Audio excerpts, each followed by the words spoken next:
Hello friends, इस video में हम डिस्कस करेंगे थ्योरी ऑफ मशीन के क्वेश्चन नंबर 311 से 325 तक। So let's see question number 311।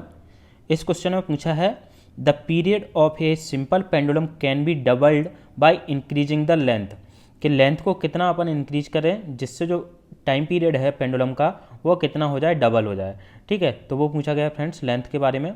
तो देखते हैं जो टाइम पीरियड होता है पेंडुलम का वो कितना होता है, T equal to 2 pi under root में L/G। तो जो टी है टाइम पीरियड किसके डायरेक्टली प्रोपोर्शनल है, अंडर रूट L के। तो यहाँ से अपन वैल्यू पुट करेंगे। टाइम पीरियड टी वन की वैल्यू दी है टी, और जो T2 है T2 की वैल्यू दी है हमारी 2T। ट्वाइस बोल रहा है कि टाइम पीरियड हमारा क्या हो जाए, डबल हो जाए। और लेंथ L1 जो है, L1 हमारा L है, L1/L2 हो जाएगा। तो L1 की जो वैल्यू है वो कितनी है, L है। तो यहाँ से L2 अगर निकालेंगे तो ये T से T कैंसिल हो गया, 2 इधर पहुँच जाएगा L1 के मल्टीप्लिकेशन में, L2 यहाँ पे। तो अंडर रूट में L2 इक्वल टू हो जाएगा 2 अंडर रूट में L। तो यहाँ से स्क्वायर करेंगे अगर इसका, तो ये क्या हो जाएगा, L2 की वैल्यू कितनी आएगी, 4L के बराबर आ जाएगी। तो ये कितना आ जाएगा, 4 टाइम्स। ऑप्शन नंबर सी क्या हो जाएगा, इसका करेक्ट हो जाएगा। अब देखते हैं next. The acceleration in simple harmonic motion is proportional to, जो एक्सलरेशन होता है सिंपल हार्मोनिक मोशन में वो किसके प्रोपोर्शनल होता है वो पूछा गया है। तो सिंपल हार्मोनिक मोशन के बारे में अपन देख चुके हैं। तो सिंपल हार्मोनिक मोशन में पेंडुलम है ये, इसके अंदर जो फोर्स आता है, रिस्टोरिंग फोर्स कितना रहता है सिंपल हार्मोनिक मोशन में, -kx के बराबर रहता है, के स्प्रिंग कांस्टेंट रहता है। और पेंडुलम के केस में अगर देखें तो वो क्या होता है, restoring force F equal to होता है mg साइन थीटा। ये जो mg साइन थीटा लग रहा है यहाँ पे एंगल थीटा से ये डेविएट करता है, इसी को अपन क्या बोलते हैं, एम्पलीट्यूड भी बोलते हैं। तो ये क्या हो जाएगा mg साइन थीटा, और ये वाला जो कंपोनेंट रहेगा mg का वो mg कॉस थीटा रहेगा। तो mg साइन थीटा रिस्टोरिंग का फोर्स रहता है। तो mg साइन थीटा, यहाँ पे साइन थीटा अगर निकालते हैं अपन, साइन थीटा इक्वल टू आ जाएगा x/L। तो यहाँ पे साइन थीटा की वैल्यू पुट कर देंगे, F इक्वल टू -mg(x/L)। ठीक है, यहाँ से एक्सेलरेशन क्या निकलता है हमारा, माइनस में F/A, ये फोर्स आ जाएगा, फोर्स अपॉन में मास। ठीक है, और A जो है एक्सेलरेशन यहाँ पे किसके बराबर है, इस x के बराबर है। तो यहाँ पे A इक्वल टू -x, ये वाला। तो एक्सेलरेशन में ये वाली फोर्स की वैल्यू पुट कर देंगे यहाँ पे, फोर्स mg(x/L)। तो यहाँ से एक्सेलरेशन निकाल सकते हैं। एक्सेलरेशन कितना आ रहा है हमारा, m से m कैंसिल हो जाएगा यहाँ पे, और बचेगा कितना, g/L इंटू में x। ठीक है, या इस तरीके से भी देख सकते हैं, force equal to mass into acceleration. तो ये क्या हो जाएगा, m इंटू एक्सेलरेशन की जगह क्या बच रहा है, ये वाला पार्ट बच रहा है, g इंटू x/L। ठीक है, तो यहाँ पे एक्सेलरेशन किसके प्रोपोर्शनल है हमारा, डायरेक्टली प्रोपोर्शनल टू x है डिस्प्लेसमेंट के, और जो L है, L length of the pendulum है, वो उसके क्या है, इन्वर्सली प्रोपोर्शनल है। तो ओनली डायरेक्टली प्रोपोर्शनल किसके है, डिस्प्लेसमेंट के। तो ऑप्शन क्या हो जाएगा हमारा, डायरेक्टली प्रोपोर्शनल बोल रहा है वो, लेंथ ऑफ द पेंडुलम इसके इन्वर्सली प्रोपोर्शनल है, टाइम पीरियड पर भी डिपेंड नहीं करता, एंगुलर वेलोसिटी ओनली क्या है, डिस्प्लेसमेंट के डायरेक्टली प्रोपोर्शनल है। तो ऑप्शन नंबर डी क्या हो जाएगा, इसका करेक्ट हो जाएगा। ठीक है, अब देखते हैं next question. Frequency of oscillation of a compound pendulum having same distance between point of suspension and centre of gravity of a mass as a simple pendulum will be. तो जिसमें फ्रिक्वेंसी ऑफ ऑसिलेशन के बारे में पूछा गया कि जो compound pendulum की जो फ्रिक्वेंसी रहती है वो सिंपल पेंडुलम के कंपैरिजन में कितनी रहती है, जब दोनों की जो डिस्टेंस है सस्पेंशन पॉइंट से और सेंटर ऑफ ग्रेविटी के बीच में की डिस्टेंस जो है सेम हो। तो वो पूछा गया है। तो देखते हैं फ्रिक्वेंसी क्या होती है फ्रेंड्स इसमें। सिंपल पेंडुलम हमारा क्या होता है, a pendulum is a weight suspended from a pivot so that it can swing freely. तो एक पेंडुलम क्या है, एक वेट अगर सस्पेंड किया जाए फ्रीली एक पाइवोट से, एक पॉइंट से, तो वो क्या कर सकता है, स्विंग कर सकता है फ्रीली। तो उसको हम सिंपल पेंडुलम बोलते हैं। और कंपाउंड पेंडुलम क्या होता है, a rigid body free to rotate about a fixed horizontal axis, एक फिक्स्ड हॉरिजॉन्टल एक्सिस के अबाउट वो क्या कर सकती है, रोटेट कर सकती है। तो उसको हम क्या कहते हैं, कंपाउंड पेंडुलम बोलते हैं। एक रिजिड बॉडी, कोई भी रिजिड बॉडी ली, ये फिक्स्ड यहाँ पे फिक्स्ड किया, तो इस फिक्स्ड एक्सिस के अबाउट क्या कर सकती है, रोटेट कर सकती है अगर कोई बॉडी, रिजिड बॉडी, तो उसको हम क्या कहते हैं, कंपाउंड पेंडुलम बोलते हैं। ठीक है, तो यहाँ पे जो एंगुलर वेलोसिटी रहती है ओमेगा इक्वल टू रहता है 2π/t, किसके लिए, सिंपल पेंडुलम के लिए, और इसकी वैल्यू रहती है √g/l, और टाइम पीरियड हमारा क्या रहता है 2π/l/g। अगर नेचुरल फ्रिक्वेंसी बात करें तो नेचुरल फ्रिक्वेंसी कितनी होती है 1/t, टाइम पीरियड के इन्वर्स के बराबर रहती है। तो यहाँ से 1/t इक्वल टू क्या आ जाएगा 1/2π/g/l, ठीक है। और इसके अंदर अगर फ्रिक्वेंसी वेलोसिटी देखें, एंगुलर वेलोसिटी क्या होती है 2π/t से, यहाँ पे होती है √mgr/i। यहाँ पे जो l रहती है, लेंथ की जो वैल्यू रहती है, यहाँ पे l की वैल्यू क्या हो जाती है I/mr। I क्या है, मूवमेंट ऑफ इनर्शिया है, और m क्या है, मास है, r क्या है, रेडियस है, ठीक है। तो ये यूनिफॉर्म रॉड के लिए अगर निकालें अपन, तो यूनिफॉर्म रॉड ले ली ये कंपाउंड पेंडुलम के रूप में, तो I इक्वल टू किसके बराबर होता है, मूवमेंट ऑफ इनर्शिया ml²/3, ठीक है, ml²/3 के बराबर रहता है, और रेडियस हमारी क्या हो जाएगी l/2 के बराबर हो जाएगी। इस तरीके से ये सेंटर ऑफ ग्रेविटी के अबाउट अगर निकालें अपन I इसके अबाउट, तो इस IG की वैल्यू रहती है ml²/3, और ये रेडियस क्या हो जाएगी, ये l/2 हो गया, तो ये रेडियस हो जाएगी l/2, ठीक है। तो यहाँ पे अगर ये वैल्यू पुट करते हैं तो टाइम पीरियड हमारा कितना निकल के आता है 2π√2l/3g, ठीक है। अगर एंगुलर वेलोसिटी की वैल्यू निकालते हैं, अगर यहाँ पे वैल्यू पुट करके ओमेगा इक्वल टू आता है 3g/2l, और नेचुरल फ्रिक्वेंसी निकालेंगे, फ्रिक्वेंसी ऑफ ऑसिलेशन भी बोलते हैं इसको, तो नेचुरल फ्रिक्वेंसी क्या हो जाएगी 1/2π√3g/2l। तो ये क्या आ रहा है, यहाँ पे कितना आ रहा था l/g, और ये कितना आ रहा है g, ये आ रहा है 3g/l, मतलब 1.5 आ रहा है यहाँ पे 1.5g/l, और ये ओनली g/l है। तो कंपाउंड पेंडुलम में जो फ्रिक्वेंसी रहती है वो क्या रहती है, ज़्यादा रहती है, ठीक है। तो ऑप्शन नंबर बी क्या हो जाएगा, करेक्ट हो जाएगा। अब देखते हैं next question 314, the period of oscillation in case of simple harmonic motion in terms of angular velocity is equal to. तो पीरियड ऑफ ऑसिलेशन अपन देख चुके हैं, ये यहाँ पर टी रहती है, एंगुलर वेलोसिटी कितनी रहती है 2π/t, तो यहाँ से अपन अगर t टाइम पीरियड निकालें तो 2π/ω हो जाएगा, ठीक है। ऑप्शन नंबर ए करेक्ट हो जाए 2π/ω। अब देखते हैं next, the maximum efficiency of Baum and gear wheel is.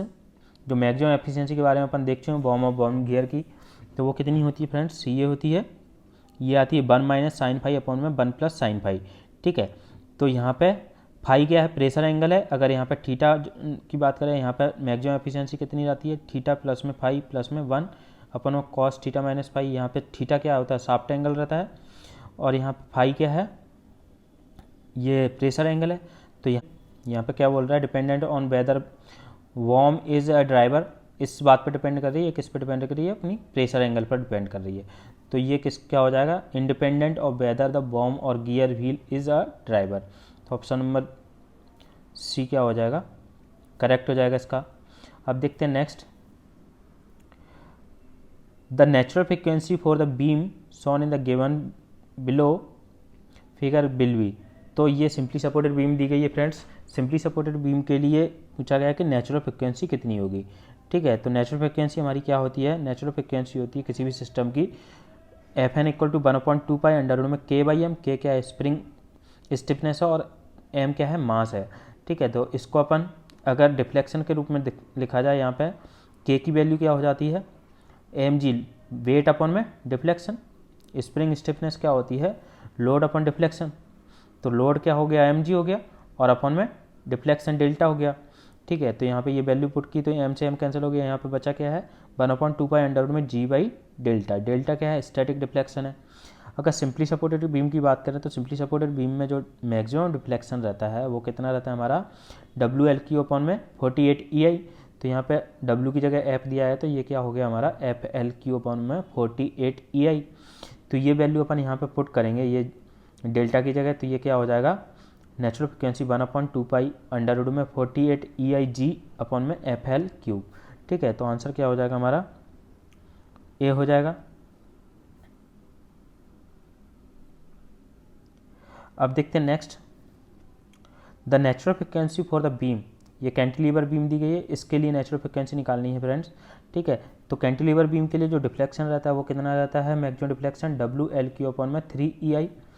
तो यहाँ पे क्या हो जाएगा, ये FL/3 EI, फोर्स F दिया गया है, तो यहाँ पे वैल्यू पुट करेंगे अपन नीचे डेल्टा की, तो FL/Q ये ऊपर पहुँच जाएगा 3EI, तो 3EIG/FL/Q, ये ऑप्शन हो जाएगा। तो आंसर क्या हो जाएगा, ऑप्शन नंबर डी, 1/2 इंटू में √3EIG/FL/Q, ठीक है। अब देखते हैं next question 318, the motion of a particle from one extremity to other execute following number of oscillation.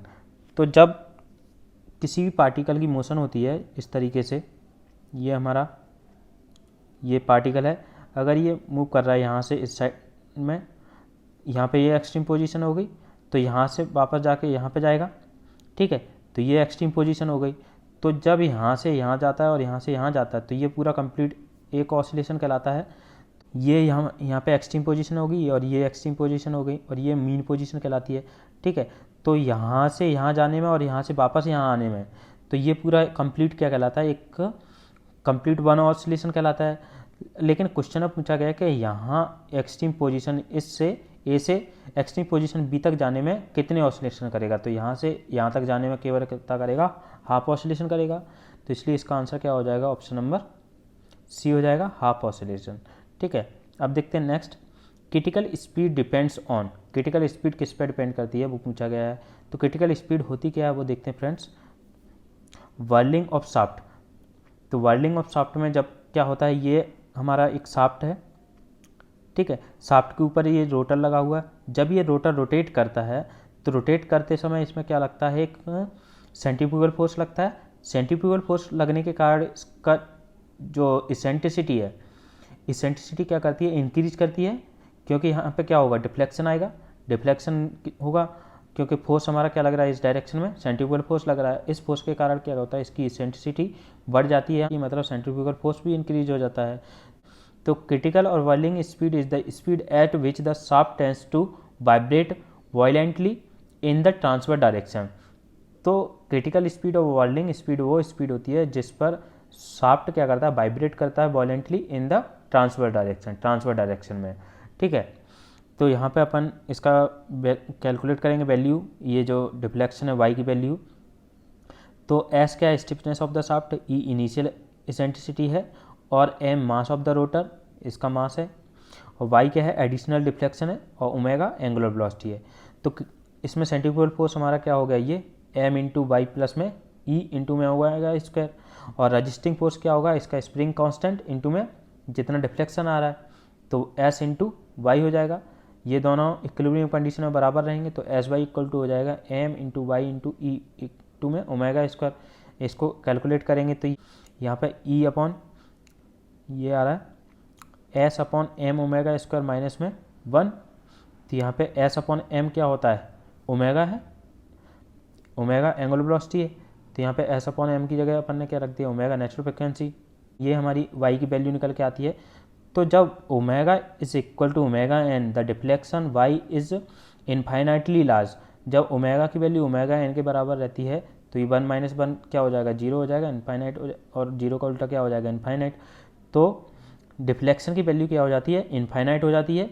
तो इसी को अपन क्या कहते हैं, रेजोनेंस कंडीशन कहते हैं, रेजोनेंस होता है इस कंडीशन में।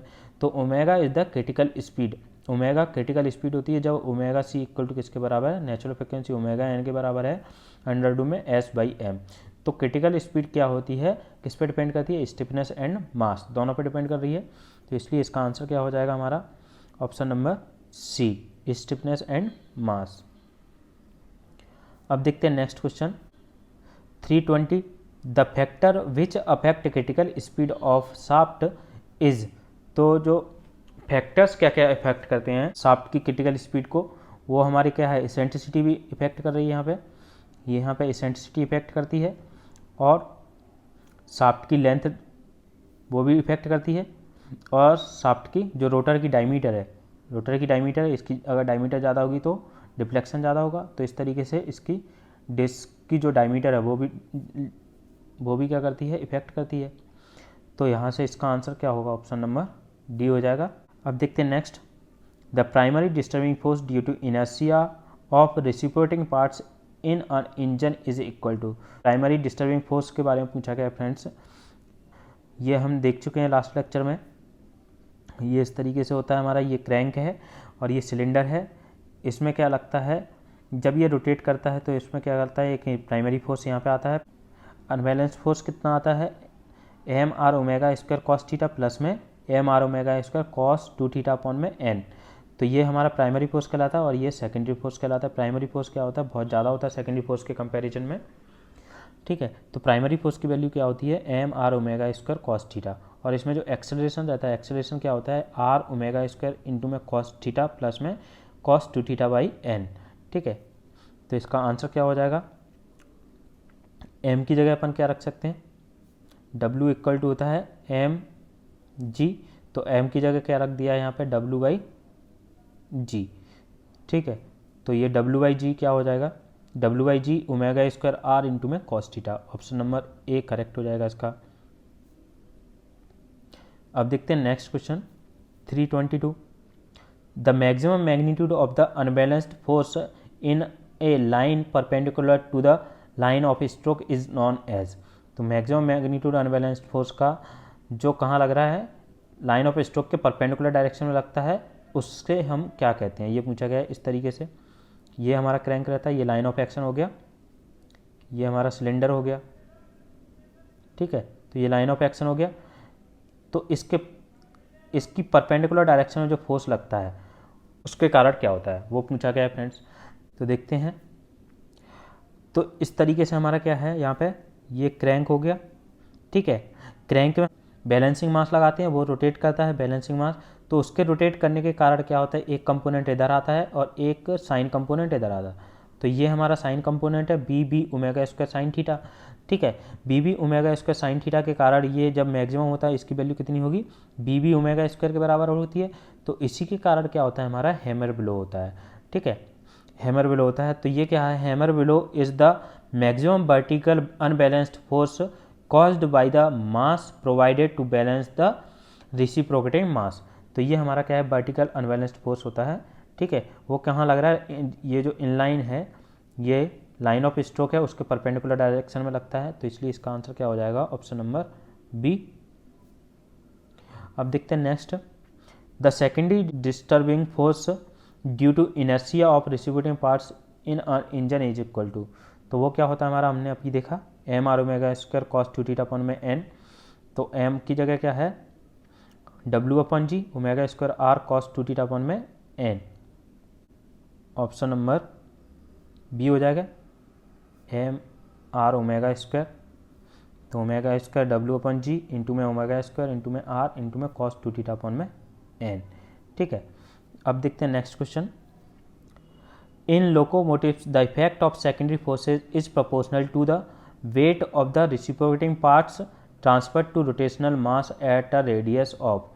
तो लोकोमोटिव्स में जो सेकेंडरी फोर्स का इफेक्ट होता है, उसमें जो रेडियस होती है, उसकी रेडियस कितनी होती है, वो पूछा गया फ्रेंड्स।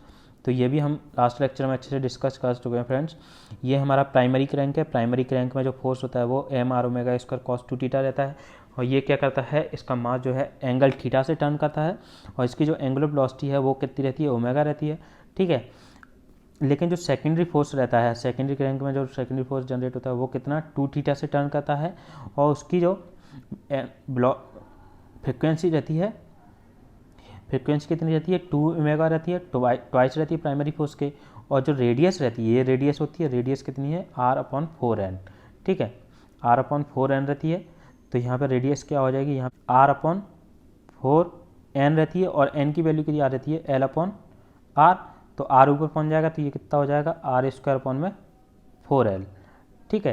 तो ये ऑप्शन नंबर डी हमारा क्या हो जाएगा, करेक्ट हो जाएगा, ठीक है। अब देखते हैं next question, the acceleration of the piston of a reciprocating engine is equal to. Acceleration क्या होता है फ्रेंड्स, ये अपन ने देखा अभी ये वाले क्वेश्चन में। तो यहाँ पे एक्सेलरेशन हमारा निकलता है, ये r omega square cos theta plus में कॉस 2 थीटा अपॉन में एन, ठीक है। ये हमारा एक्सेलरेशन होता है। तो फोर्स हमारा क्या होता है, मास इंटू एक्सेलरेशन, तो मास से मल्टीप्लाई कर देते हैं, तो ये आर ओमेगा स्क्वायर इंटू में कॉस थीटा प्लस में कॉस 2 थीटा अपॉन में एन। तो ये होता है हमारा एक्सेलरेशन। तो आंसर क्या हो जाएगा, r omega square cos theta plus में कॉस 2 थीटा अपॉन में एन, ऑप्शन नंबर सी। तो थैंक्स फॉर वॉचिंग। अगर आपको वीडियो अच्छा लगा है तो प्लीज़ लाइक करें, शेयर करें और सब्सक्राइब करें। Thank you.